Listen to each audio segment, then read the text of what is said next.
Good morning, good afternoon, good evening to each and everyone, especially those of the other side of the world. There is no time and space between us. There is only this present moment, and we're one. On diary entry number 1192 at the 14th station. I get the strange feeling that Jesus is going into the ground. When my soul is in anguish, I think only in this way. Jesus is good and full of mercy. And even if the ground were to give way under my feet, I would not cease to trust in Him. Sa ika-14 na istasyon,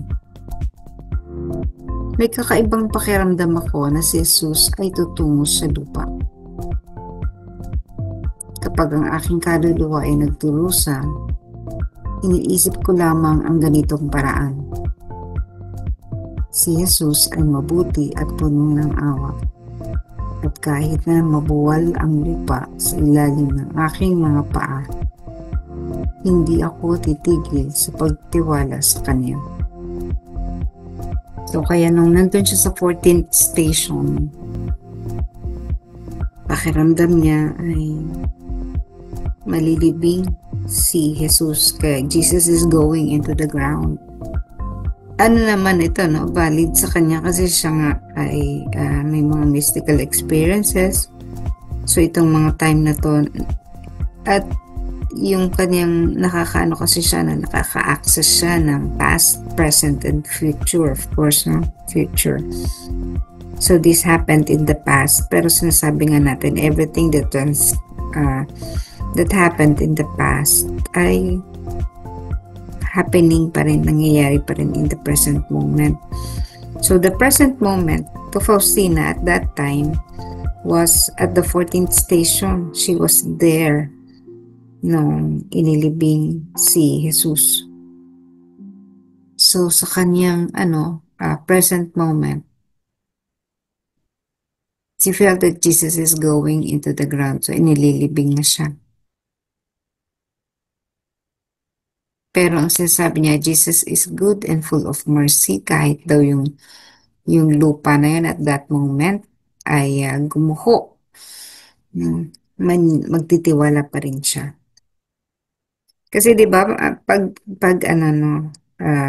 kapag nailibing na si Jesus sa tradisyon natin, no, yung Sabado, nung bata lang ako, no, sinasabi ng lola ko, patay ang Diyos. Walang Diyos. No, parang ganun. Walang Diyos kasi patay, inilibing. Kaya nga Black Saturday. Pero, totoo, kahit ang Panginoong Hesus ay nanaog sa kinaroroonan ng mga yumao sa Apostles' Creed, na present pa rin naman siya. Hindi ibig sabihin na iniwan niya tayo. Jesus can be everywhere at the same time. Pwedeng nandun siya sa langit, pwedeng nandito siya sa lupa, pwedeng nandun siya sa impyerno, pwedeng nandun siya sa purgatorio, anywhere He wants. Hindi kasi linear. Hindi linear ang ating Panginoon. Siya ay parang, imagine niyo yung computer, no? Kapag gusto mong pumunta doon sa isang file mo, pupunta ka lang ng Explorer, makapunta ka na doon sa file. Sa computer uli, sa internet, when you want to go to a certain site, napupunta ka doon. So, ganun din ang Panginoon. He can be in different places at the same time. So, yung mga panahon na yon, kahit na sabihin pa natin na nagaganap ngayon at si Jesus ay inilibing na, no? Kung totoo, pwede rin at that very moment na inililibing si Jesus, pwede nating ma-access na siya ay nabuhay na maguli. Resurrection agad, no? So, depende ito sa level ng ating evolution in the spiritual world, sa spiritual path. Baka ikaw ay ganun pa ang level mo, inililibing pa lang si Jesus na with other people, si Jesus ay buhay na. Anong ibig sabihin nito? Sa isang tao na si Jesus ay nililibing, nasa darkness pa rin ang taong ito. Pwedeng ganun, ano? Pero ang isang tao na nakalaya na sa kadiliman, nakita na ang kaluwalhatian, nakita na ang liwanag, sa kanyang buhay, si Jesus ay buhay na, resurrected na. Maaari ring sa ibang tao, no, si Jesus ay paakyat na sa langit. So, ganun. Depende yan sa level ng ating spiritualidad. Kung kaya si Jesus, bagamat iba't iba ang level sa bawat isang tao, ang ibig lang sabihin nito ay he can be in different places all at the same time. Babagay siya kung ano ang pangailangan ng isang tao. Now, go back to Faustina. Sabi niya, kahit na magunaw ang mundo. Yung ibig sabihin, no, yung ground na yun where she was standing, kahit na bumuka, mahulog siya dun sa ilalim, she would continue to trust in him. Kaya yung mga panahon, nung bata pa nga ako noon na naalala ko na sinasabi ng lola ko na patay ang Diyos, wala ang Diyos. Kaya kita niyo yung yung mga TV stations, lalo na nung araw. Maling-mali eh. Yung iba noon tatandaan ko, ang pinapalabas ay katatakutan, horror. Kasi nga wala ang Diyos, no? Pero mali yun eh. May magtatanggol at magtatanggol pa rin sa atin. May magliligtas at magliligtas pa rin sa atin kahit na si Jesus ay magtungo sa lugar ng mga yumao. He descended into the dead kung saan naroon ng mga yumao.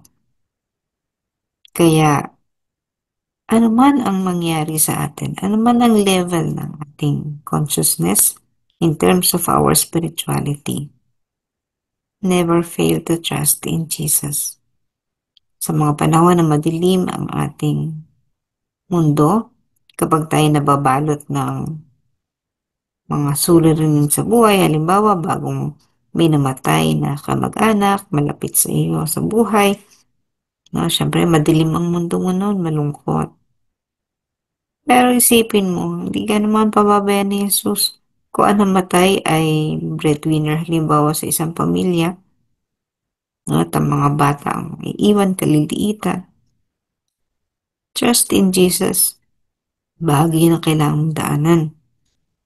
Kung ikaw ay nasa gitna ng panganib sa digmaan, katulad ng mga nagaganap ng mga digmaan sa iba't ibang lugar, ikaw ay nasa gitna noon, no? Kikita mo sa TV, di ba?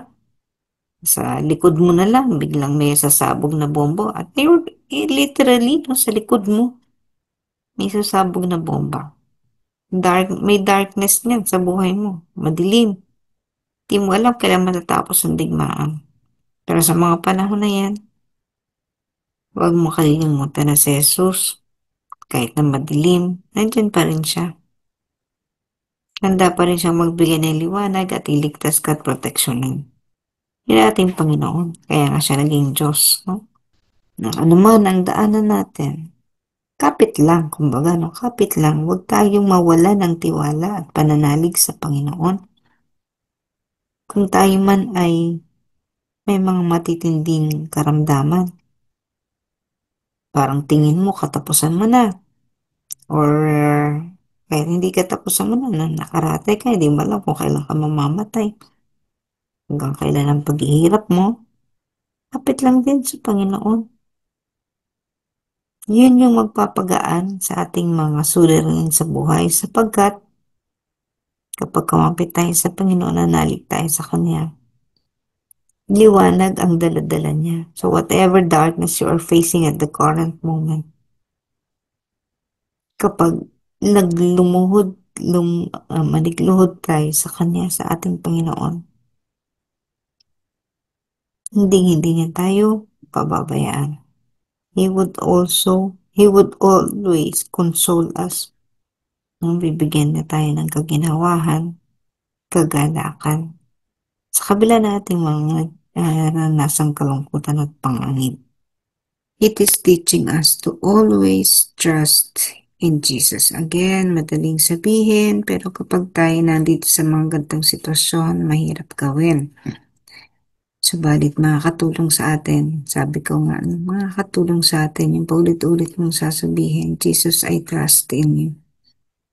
Jesus, I trust in you. Jesus, I trust in you several times. Para ko naman ang pinagdadaanan mong hirap at lungkot sa buhay, mapawi iyon.